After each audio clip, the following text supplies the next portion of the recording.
ओम शांति। 6 अप्रैल 2024 की साकार मुरली से होमवर्क। आज की मुरली से हम लक्ष्य लेंगे, श्रीमत पर चल राजाई की प्राइज लेने का पुरुषार्थ करना है। इस राजाई का पुरुषार्थ करने के लिए आज विशेष बाबा ने अटेंशन दिलवाया। सच्चा सोना बनना है, गुणवान बनना है, ज्ञानवान बनना है। सच्चा सोना बनने के लिए याद की यात्रा करनी है। याद की यात्रा करने की विधि बताई।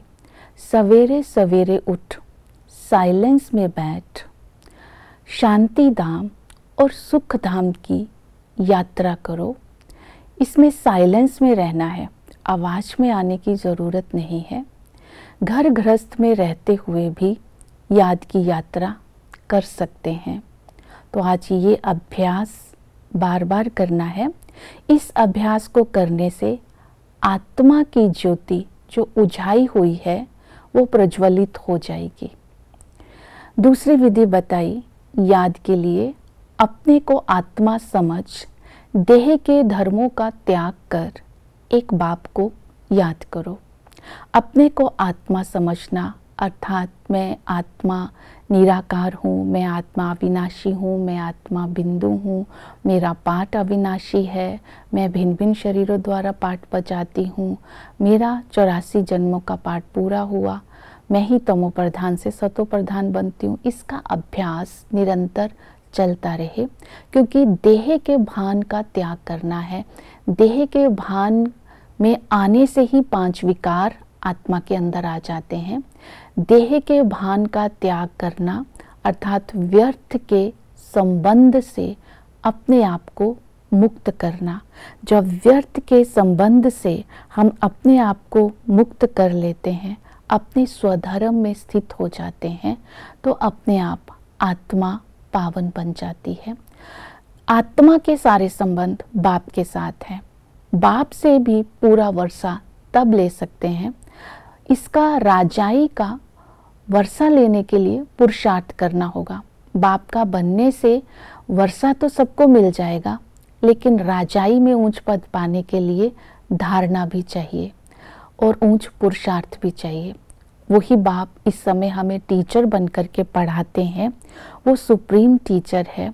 इस पढ़ाई को पढ़ने से हम नई दुनिया में जाने लायक बन जाते हैं, लेकिन हमारा सुप्रीम टीचर ज्ञान डांस उनके आगे करता है जो ज्ञानवान है, जो अच्छे योगी हैं, जो ज्ञान के शौकीन हैं, जिनको नशा रहता है, उनके आगे ही ये ज्ञान सुनाते हैं। इस वंडरफुल स्कूल में ये ऊंच पढ़ाई पढ़ाई जाती है। वही टीचर सतगुरु बन करके हमें ज्ञान सुनाते हैं और हमारी सद्गति करते हैं।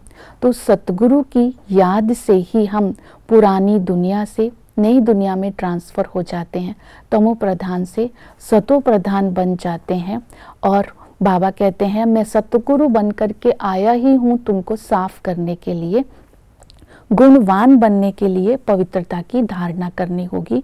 आत्मा का जब संपूर्ण पवित्र हो जाएगी तो ये पुरानी जुत्ती छोड़ देगी। संपूर्ण पवित्र बनने के लिए आज ये स्वामान रखना है कि मैं श्रृंगारी मूर्त हूँ और अपने फीचर से पवित्रता की झलक दिखाई दे। नैनों में पवित्रता का नूर हो, मस्तक पर पवित्रता की मणि है, हाथों में पवित्रता का कंगन है, चेहरे पर मुख पर पवित्रता की मुस्कान है और पाँव में पवित्रता की पायल है। इस स्वरूप को आज स्मृति में रखते हुए पवित्रता के संस्कारों को धारण करना है। गुणवान बनने के लिए बाबा ने कहा कि दैवी गुणों को धारण करना है और व्यर्थ को समाप्त कर देना है। एक बाप को ही फॉलो करना है, शास्त्रों को भूल जाना है। बाबा ने कहा श्रीमत पर जितना आप चलते रहेंगे उतना ही गुणवान और ज्ञानवान बनते जाएंगे। ज्ञानवान बनने के लिए आदि मध्य अंत के ज्ञान को बुद्धि में रखना है। आदि में हम आत्माएं स्वच्छ थी, सतो प्रधान थी, संपूर्ण निर्विकारी थी, और जैसे ही हम मध्य में आते हैं तब ही हम 5 विकारों के कारण हमारी संपूर्ण निर्विकारी बन जाते हैं और 16 कला से हम कलाहीन हो जाते हैं। और अंत में बाबा जो नंबर 1 पावन था, वही जब नंबर 1 पतित बनता है, उनके तन में प्रवेश करके हम ब्राह्मणों को रचते हैं, तो हम ब्राह्मण सो फिर देवता बनते हैं। तो इस तरह ज्ञान को धारण कर ज्ञानवान भी बनना है। ओम शांति।